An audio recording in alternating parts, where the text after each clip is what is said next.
Greetings, everyone. My name is Lex Rovey, and my game is The Essence of Evil. Let's walk you through it.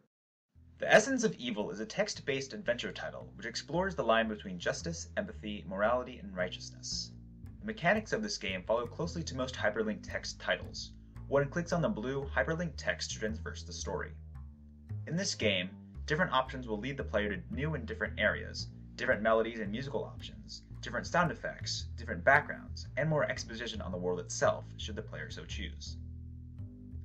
The Essence of Evil involves several different aesthetics, such as fantasy, challenge, curiosity, vengeance, power, and idealism. The player begins holding a bloody dagger, with the body lying next to them. Through a series of choices and dilemmas, the player begins traversing through this fantasy realm, making unsavory deals with the underbelly of civilization, or performing gruesome, bloody tasks. There are multiple different endings, some difficult to obtain and reliant on previous choices, as well as choices at the very end. Curiosity also lends itself well to this title. Towards the middle, the path splits into very different choices, with the player's ideals in mind challenged with riddles and monstrosities as they attempt to succeed in their very individualized quest. This game was, in part, inspired by my annoyance with several fantasy titles that, upon reaching the middle or end of play, still do not provide the player with a sense of power or agency a player deserves. While this game is not a traditional power fantasy, it does present the player as significantly stronger than most citizens of the world, and most fights and battles are present to demonstrate the player's prowess with the blade and quick, superhuman reaction. Vengeance also plays a necessary role in the Essence of Evil. All main characters are killable, and some in multiple ways through multiple different choices. This allows the user to ask themselves what type of player they are playing. Do they choose to kill everyone, and in doing so, commit themselves completely to darkness? Do they only slay those who truly deserve it and fall upon the morally corrupt side of justice? Do they slaughter only those who have wronged them? Lastly, the game gains its strength through the concept of idealism and metaphor. When the player's reputation as an assassin reaches the ears of an evil demigod, he sends the player on a mission to destroy the ideals themselves, present in mortal forms as demigods. The player must decide if they wish to slay the living embodiment of different ideals, which would shadow the ideals in the world. The dynamics of the game involve allowing the player to craft their own story using the tools at their disposal. Should they wish to play the villain, the choice is theirs. Should they wish to play the anti-hero, they may. Should they wish to play a character who redeems themselves over time, or who was, perhaps, morally spotless, they may do so. The choice of exposition is also up to the player. Should they wish to read more about the people in the world, they may. If they wish to simply play the game and figure out the elements as they play, that is also a presentable option. The world is open to their choice and discretion.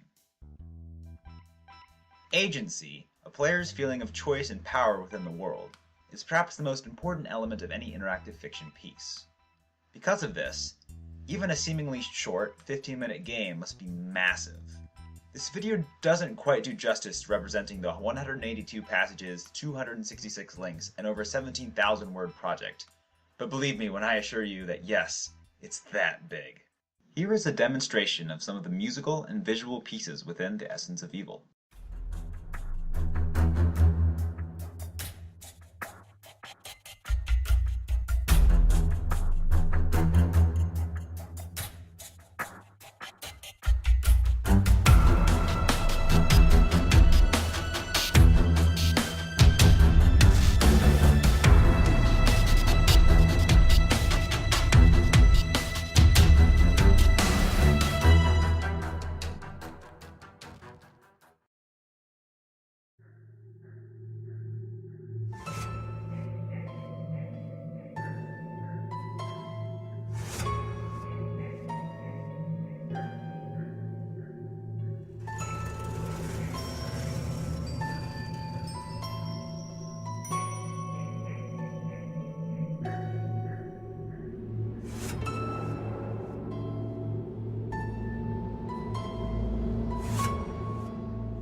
Thanks for watching, and have a great rest of your day.